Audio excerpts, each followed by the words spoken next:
What's up, fight fans? It's your man 3K the Boss, aka Mr. Two Hands Up. You know what this is, and this is the Two Hands Up show. All right, man. So Anthony Joshua says Wilder doesn't want me next, so he can get it whenever he's ready. Based on what he has heard from Deontay Wilder lately, Anthony Joshua doesn't expect as much discussed for the heavyweight title unification fight or it to happen anytime soon. Joshua said during a conference call that he anticipates making a mandatory defense of one of his titles later this year, assuming he defeats Andy Ruiz on June 1st at Madison Square Garden. Wilder made a mandatory defense of his WBC title by knocking out Dominic Brazil in the first round on Saturday night at the Barclays Center in New York. I'm not overlooking Ruiz, but I already told Eddie about the Wilder fight. Joshua said it's plain and simple. It's not complicated. He's got the belt I want. I've got the belt he wants. He's been calling my name out for the last year or so. Why shouldn't the fight happen? The 33-year-old Wilder of Tuscaloosa, Alabama, and the 29-year-old Joshua of Watford, England, even turned down substantial offers from the other representatives over the past year. 2 months ago, Wilder walked away from a four-fight, $120 million offer from DAZN, which would have included two fights against Joshua. Wilder's next fight is a rematch against Luis Ortiz, whom Wilder knocked out in the 10th round 14 months ago at Barclays Center in Brooklyn. Ortiz, 31-1, 26 KOs, 2 no contests, turned down a $7 million offer last month to replace Big Baby Miller as Joshua's opponent on June 1st. Wilder already has another rematch waiting in the wings. Friday, Wilder announced that he reached the deal with Tyson Fury, which is being targeted for spring of 2020. Wilder and Fury fought a controversial 12-round split draw in December 2018. Whenever he's ready, I'm definitely ready, Joshua said of Wilder. He should be the one saying, I ain't got no mandatory obligation. Anthony Joshua, the one I want, and I want to do everything to make it happen. They asked immediately after the Brazil fight. He wasn't too keen. He isn't mentioning me anymore like he was to fight the other guys. Like I said, I've got what he wants, and he can come get it when he's ready. All right, and fight fans, so Anthony Joshua is doing the sensible thing like I thought he would. He's finally getting to the point where he realized there's nothing you can do, man. Like I said, man, trying to get this guy in the ring is like trying to nail Jello to a wall. And that's some shit, if you think about it, it's impossible to make happen.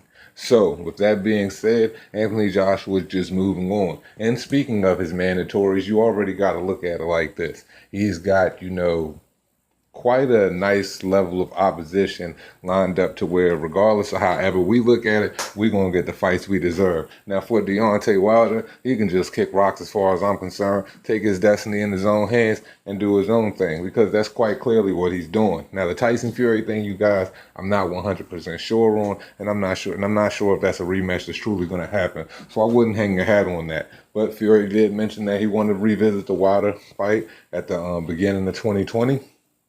So if they're going to cross promote and they're going to do something like that, I don't see why that would happen faster than an Anthony Joshua match, considering all of the things your beloved Bob Arum has been saying about Al Heyman in the recent couple months with the, he doesn't want to do business, with a white guy and all of this other stuff, so, Al Heyman sits on his high horse. But regardless, nevertheless, that's Deontay Wilder's path. But Joshua is realizing, hey, man, I'm not going to mention this dude. He ain't piggybacking off my fame no more. And like I said, if it's something Anthony Joshua really wants, he can go about it in different ways, like even going to the WBC and Mauricio Suleiman and trying to mandate an undisputed match, because we all know that undisputed trumps all things, all fights. So if you want to do that, push hard in a sense, because your voice is going to be a lot more louder than Dillian White's, and especially when you've got the other sanctioning bodies, considering you hold all of the belts, they're going to be speaking up as well, so it'll genuinely work in your favor. But as far as this order is concerned, Anthony Joshua was saying all the right things. And all, my dedicated subscribers, y'all already know that I've told y'all this is the thing he's needed to do for months. You know what I mean? Like, because, as far as, we as his fans and me speaking from an analytical perspective, you have to look at it like this. regardless, you're gonna get a great fight from Anthony Joshua. We got Alexander Usyk when he gets healthy. We got Kubrat Pulev, but he's on a suspension right now due to the Jenny Sushi situation. So that wouldn't happen till later on this year. I would say probably. I think he's suspended for 6 months plus. So we'll have to see when that fight is going to take place. But other than that, you have Alexander Usyk, and of course, like I said, we can go straight back into Dillian White. If Dillian White really wants that fight, we can make that fight happen. So there's 3 very credible opponents that we could have happen, and we have a very wishy-washy Tyson Fury. Excuse me, and we have a very, very wishy-washy Tyson Fury. Now, that is a fight that I honestly would like to see happen more than Deontay Wilder, and here's why. Everyone will probably be like, that's a suspect thing to say, 2 hands, considering Deontay Wilder has the belt. Well, let's be perfectly honest here, subscribers and fans of Anthony Joshua alike. The only reason we want to see the Deontay Wilder match is because, we just want to see Deontay Wilder get dropped and, just see how easy of work Anthony Joshua will make of him. Because me, having to deal with analytics, I already know that Anthony Joshua is a way more superior fighter, and Deontay's chin is featherweight light. So for me, getting a Tyson Fury match would do much more for me, and it would drag AJ through the fire a lot more because Tyson Fury is going to be a lot slipperier. Tyson Fury isn't going to want to stay on the inside and bang with him. Tyson Fury is going to want to stick.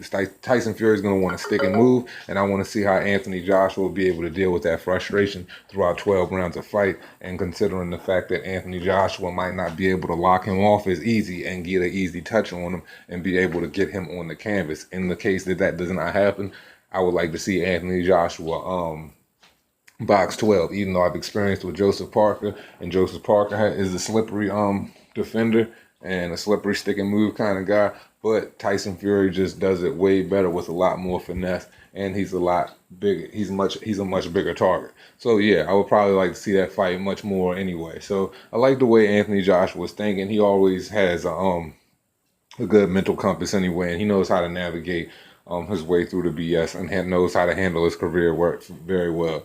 So, he's saying all of the right things. So that's the article, and that's all I got for y'all today, man. This is your man 3K the Boss, aka Mr. 2 Hands Up. Bah, bah. You know what it is, and this is the motherfucking 2 Hands Up show. I hope you guys are ready for the fight tonight. I predict Andy Ruiz to go down by the 6th round, 7th maybe.